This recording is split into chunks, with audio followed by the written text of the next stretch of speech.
Job 19:25. I know that my Redeemer lives, and that in the end he will stand on the earth.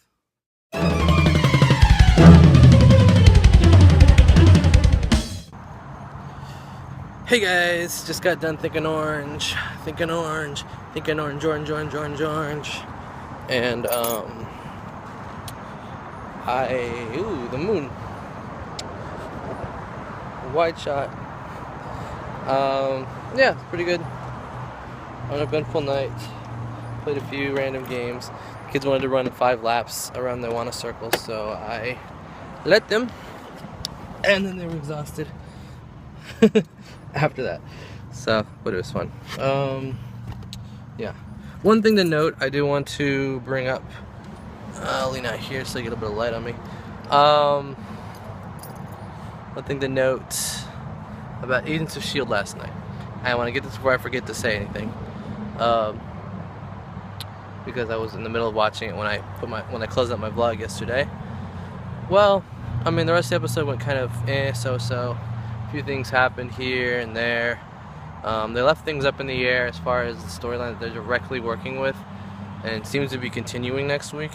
But something that had caused some of the strife amongst the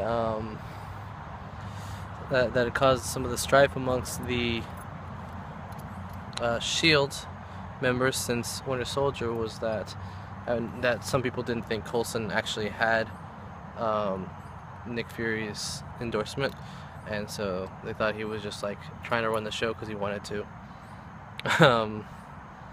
and they wanted to do things differently, so they created a separate brand of Shield, and then they kind of came together in the end, and then it was revealed right at the very end of the episode that he was in fact in contact with Maria Hill, and then thus obviously Nick Fury, and he was right in his assertion that he was the director of S.H.I.E.L.D., and they kind of just had to sheepishly half acknowledge it, I guess. But there's a reference to a certain protocol that they have set in place, which is it's a strange word, and that's what they're most curious about, is this protocol. But it turns out that the protocol is just, when we need the Avengers, we call the Avengers, and we're just calling it that protocol instead of the Avenger Initiative like they were the first time around. So basically, it just walks you right up to the movie, and it just says, hey, we're Marvel on TV. There's a Marvel movie coming out this weekend. Go check out the Avengers. So I like that. So I will be checking out the Avengers this weekend, but I thought I'd mention that before I forget to bring that up. So now I'm going to head home. Got a couple more shows to watch.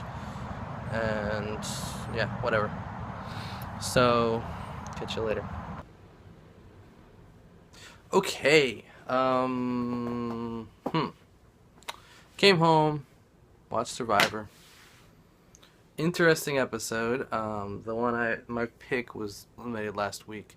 So I was like trying to feel around for what I would want to see happen next and who I'd want to pull for and things like that. And something went down. They had a double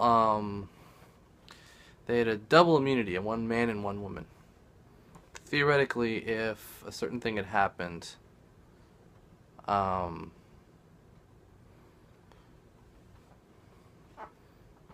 we could have seen a very interesting situation. Instead, something else caused a very interesting situation to happen at Tribal Council. I'm trying to be vague. Not give everything away. But it was done really well by the people who needed to do it. And then the last second pulled back the curtain, so to speak.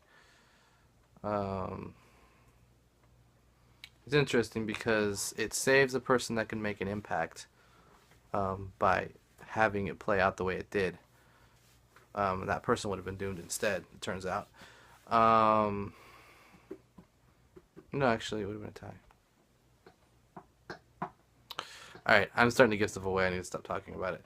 All in all, a good episode, though. And we'll see where it goes from here, because I wasn't really too disappointed by the outcome. and I want to see what comes up next. What may happen. It may not matter. It may matter. Though based on what I know, it's a pretty swing thing that just took place. So then I watched Arrow out here, over here after that. Um, so to get you up to speed in case you care, last week's episode of Arrow saw Oliver, the main character, agree to become a Raj Al Ghul, which even if you know anything about Arrow, if you know anything about DC, Batman, this is the prominent name that you heard in Batman Begins and in The Dark Knight Rises. Um, now that I know as much as I do about it, I'm starting to understand the nuances. I want to go back and compare. So I might go back and watch the Batman trilogy, the Dark Knight trilogy, or at least the first and the third, even though the second's the best by far. The first and the third, just to put pieces together, kind of. Just because it's a little confusing to me now how or if it was different, disconjointed at all, or if it does actually fit together. So part of me is just curious to see if DC did manage to do something right as far as cohesiveness, and or if they totally dropped the ball yet again on any chance of that by what took place in this episode and the previous episode and what we know. But anyway, this episode sees Oliver start to be. This happens at the very beginning of the show, so I'll go ahead and say it. He's being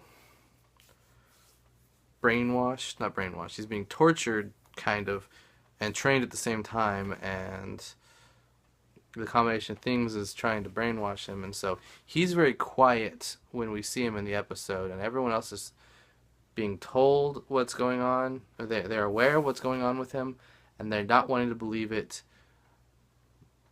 And there are nuances still there of Oliver that that give you a little bit of hope, but then there's other parts that's like, how could he do that or this because of all the brainwashing and stuff he goes through. So I'm not going to give you details away, like I said again, but it was really interesting the way they played it out. Yep. So yeah, that's what I did. Now my night's done basically. Don't have anything else to add for today. Tomorrow's Thursday. I got my Drive at Home Bible study group tomorrow night. There was talk about trying to go see the Avengers opening night after all. Like, maybe we'll give this a shot. Haven't gotten any real responses. The person who suggested it, one person said they were already going, but they're going earlier in the night, and I can't go at that time because group the home group. I could choose to do the movie instead of the home group. That's always an option, but I don't want to do that. I want to go to the Bible study. So I don't have to see it opening night. I don't care that much. I do need to see it opening weekend if I want to watch next week's Agents of S.H.I.E.L.D. Without having anything spoiled or anything like that in the movie, because Agents of S.H.I.E.L.D. would spoil the movie, not the other way around. So I mean, I'm very glad I watched Captain America: The Winter Soldier opening weekend. I just happened to. It actually came out a week earlier in Spain, but I waited a week before I went, and then I went in what would have been opening weekend in the U.S., and then Agents of S.H.I.E.L.D. played out the way it is. The odd thing is, and I mentioned Agents of S.H.I.E.L.D. earlier, is that there are only 2 or 3 more episodes left in the season. So if they'd taken a shorter break when they did in the winter break, yeah, they were gone from December to March. If they'd taken a shorter break and come back when most shows came back, then they could have ended the season with the lead up into Avengers. So I'm assuming what they have planned added to intros into Avengers and also fall out of Avengers, even though it's connected to what's happening to them and not completely disjointed like what happened last year, where suddenly everything's different. And as you know by now, if you watch the show, or if you watched The Winter Soldier last year, S.H.I.E.L.D. is ripped apart, and they're trying to put it back together, basically, while still fighting Hydra. So, unless something really just pulls together out of nowhere, and I still don't have any solid answer regarding whether I'm going to do it on Saturday, it seems to be the front runner, I can get 3 people who have said that Saturday's best for them, although none of them would have actually committed to making sure they can do it on Saturday, so I could find myself disappointed if I don't get that. So we'll see what tomorrow brings. That's all I gotta say about that. So I'm gonna close it out here. So for my friends and I, good night, and I'll see you tomorrow. Bye.